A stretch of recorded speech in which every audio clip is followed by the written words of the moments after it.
Dis-moi, William, là, c'est pas un carénage que tu es en train de me faire, là, c'est une baignoire. Regarde-moi ce morceau de queue. Tu mets de l'eau dedans et on se baigne. Hey, en MotoGP, ils ont jamais vu des carénages comme ça. Hein. Ah non, c'est clair. Et tu sais, la Fédé, ils veulent des bacs de récupération d'huile. Tu leur amènes ça, ben là, tu peux récupérer 10 litres, 20 litres, 50 litres d'huile. Enfin, ouais, facile. Ça, c'est clair.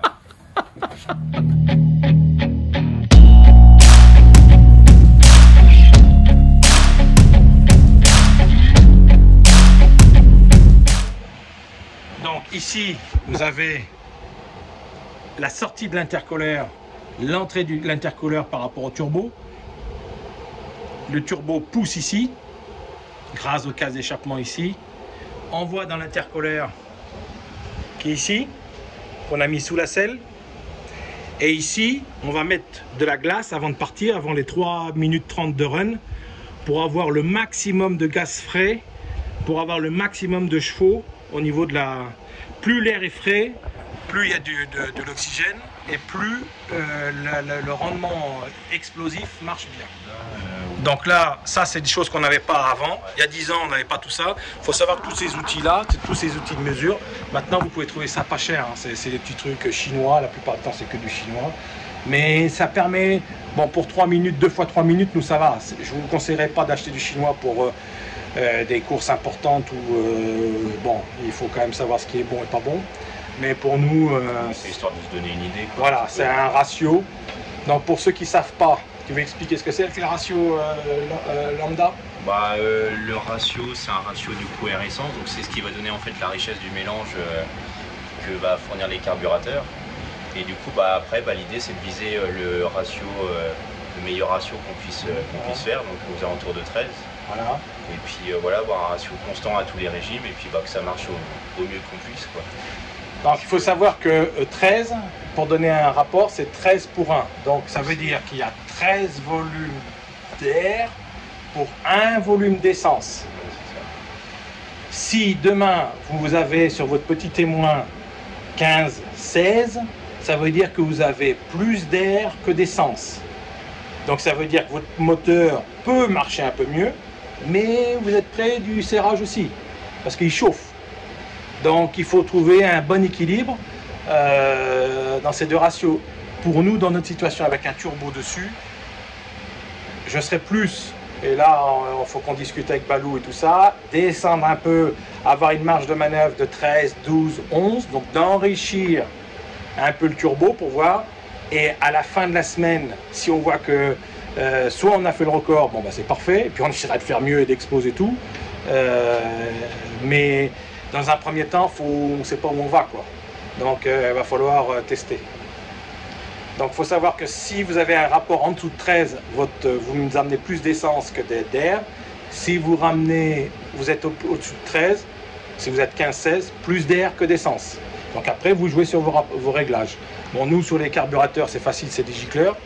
Donc gicleur principal. Donc on sait ce qu'on a en gicleur principal.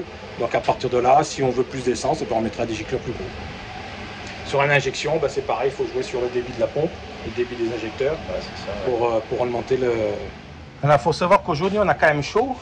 Dans l'atelier, il fait 35 degrés. Et dehors, il doit faire 45 facile. 45 si c'est pas plus. Donc vous voyez qu'on arrive dans des périodes très chaudes. Hier j'ai roulé en moto, il faisait 45 degrés. Ça cogne un peu. Donc si on en débardeur, toi tu es encore en t-shirt, ça va, mais moi je supporte pas. À cette chaleur là, j'ai besoin de ventiler. Je suis comme la 500.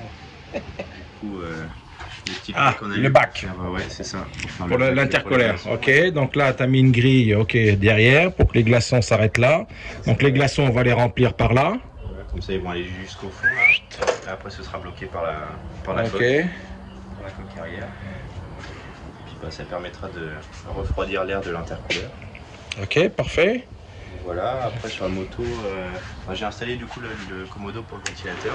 D'accord. Donc ça, comme ça, c'est fait.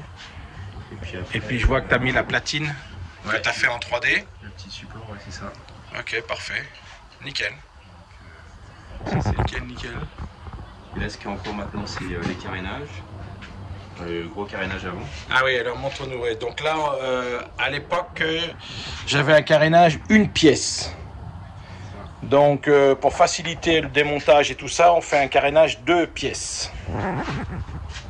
Ça, du coup, on l'a coupé en deux, là, les deux côtés. Voilà. Et puis, je suis en train de mettre une plaque du coup pour pouvoir après mettre des Zeus. Ok. Et puis voilà, comme ça, ce sera déjà. Le carénage de Landspeed. Comme vous pouvez le voir, c'est quand même du balèze de carénage. Hein. Vous verrez pas beaucoup des carénages comme ça, si enveloppants, si longs. À l'origine, ce carénage-là, il a été fait pour des Harley. Harley de Landspeed. Donc, pour les records. Donc, vous voyez, là, il va falloir qu'on répare la bulle, parce que bien sûr, il y a quelque chose qui est tombé dessus. Ça l'a cassé.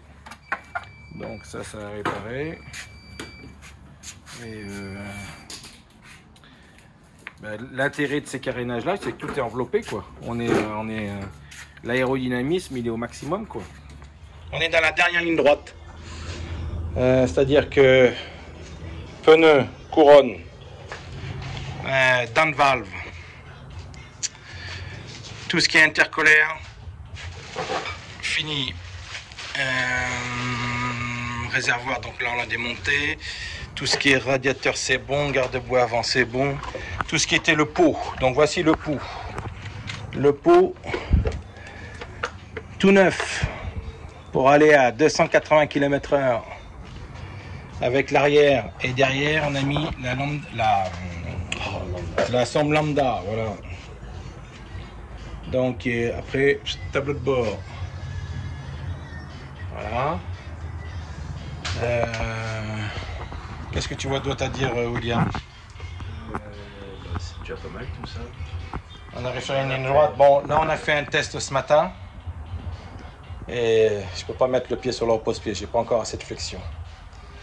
Donc on va faire une modification au niveau du repose-pied. On va le descendre et on va augmenter la selle. On a fait des essais, a priori ça a l'air d'aller. Donc on va descendre le repose-pied à peu près de 10-13 cm vers le bas et on va augmenter la selle de 7 cm. Ouais, si, à peu près. Et là, normalement, c'est bon. Je dois pouvoir toucher la moto, tenir la moto avec ma jambe. J'espère qu'à l'inspection, ça va passer. Et puis, j'espère que la visite médicale va passer parce qu'on est le 24. Ben, ça fait 2 mois aujourd'hui que je me suis fait opérer du genou et que j'ai un genou tout neuf en titane et plastique. Donc ça fait 2 mois et c'est pas encore, c'est limite. J'avais plus de flexion avant. Avant on était à 120, avant que je me fasse opérer, tu te rappelles? 120 degrés de flexion. Et là je suis à 105 péniblement. Il faut qu'on m'aide à pousser le genou à 105. Autrement tout seul je suis à 95, 97. C'est pas encore assez. Surtout sur une moto qui est quand même si les jambes sont en arrière, la selle est quand même pas très haute. Donc elle est là la selle. Vous voyez? Donc ouais, c'est que tu as les jambes super pliées. Bah oui, les jambes super pliées. Qu'est-ce qu'on peut vous dire d'autre? Qu'on va je vais sans doute faire un essai sur route privée bientôt. J'ai repéré les lieux, on va y aller dans la semaine. On va faire dans la semaine pour voir si elle va. Et je vais voir déjà si les performances sont bonnes.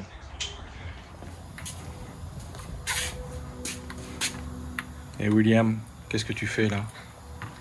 Voilà, je suis en train de redessiner le nouveau support pour tous les compteurs qu'on a mis.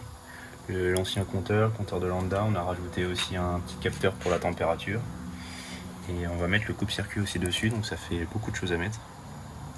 Donc voilà, tout un petit tableau de bord. Donc alors, là, tu es en train de faire une pièce en 3D qui va sortir sur l'imprimante 3D. Ouais, c'est ça. Hein? C'est ça. Et l'emplacement, donc il va aller...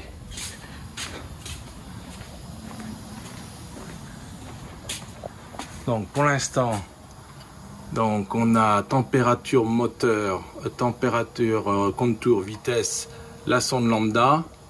Et là on va avoir la température de l'admission et la pression du turbo. Donc c'est là que tu veux mettre le nouveau petit tableau de bord. Bon ben c'est parfait ça. Donc là il y a eu du gros boulot. On est dans la dernière ligne droite parce que Bonneville c'est la semaine prochaine. Hein. Bon, comme je vous l'avais dit, je suis pas capable de plier le genou assez. Donc on a trouvé la solution. Je vais vous la faire voir.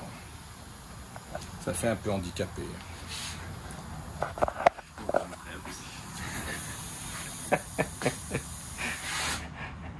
Et voilà la modification.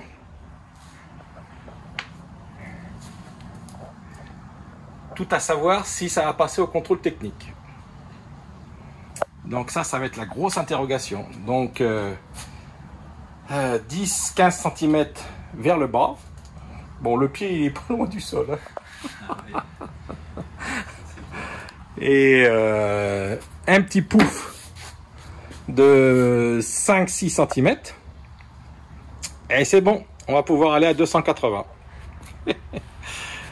Donc là vous l'avez pas vu ça encore. Donc ça c'est une écope qui permet le peu d'air qui va rentrer un petit peu là entre le carénage se focaliser par l'intercolaire. Et là ça refroidit l'intercolaire. Et là la dernière nouveauté que vous n'avez pas vue, tac et tac. Et là on met nos packs de nos glaçons, la glace qui va permettre une température la plus fraîche possible au niveau de l'admission.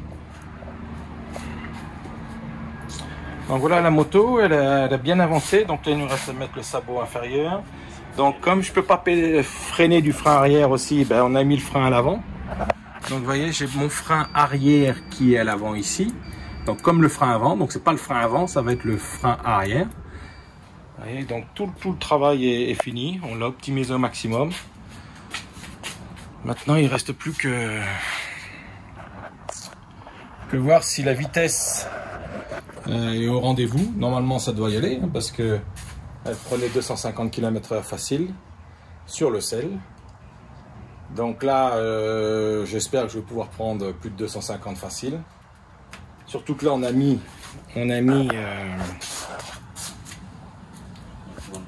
la couronne la plus petite. Donc là on est en 34, donc vous voyez on est près des boulons. Et ils sont 17,34, je sais pas si vous vous rendez compte pour un 500 ce que ça fait. Un petit 500 de 40 chevaux. Donc voilà, ça avance bien. La bonne nouvelle c'est que je peux monter sur la moto en faisant des modifs. L'interrogation c'est est-ce qu'ils vont m'accepter le contrôle, le technique avec un repose-pied plus bas. Moi je pense que oui. Je vois pas pourquoi j'ai un handicap. La moto est faite à mon gabarit. Bon ben voilà. Hein. Donc je pense que ça devrait passer. On va bien voir.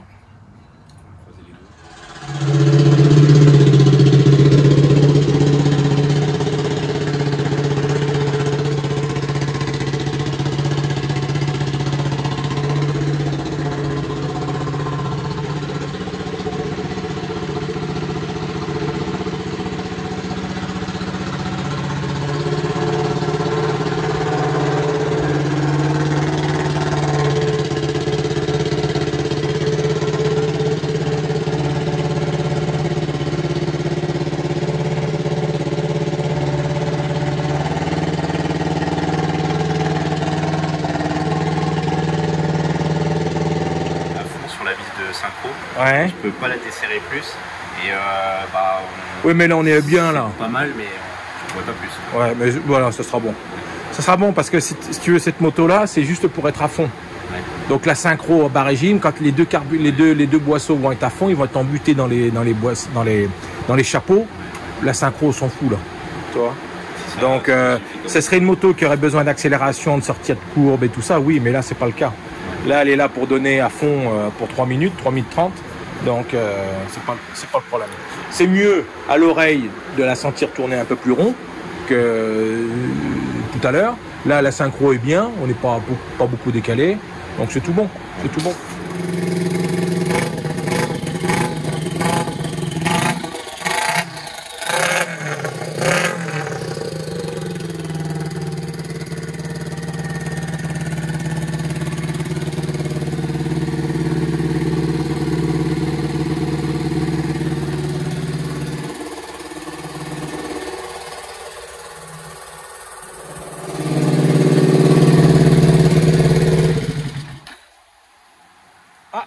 fait son rôle. Allez.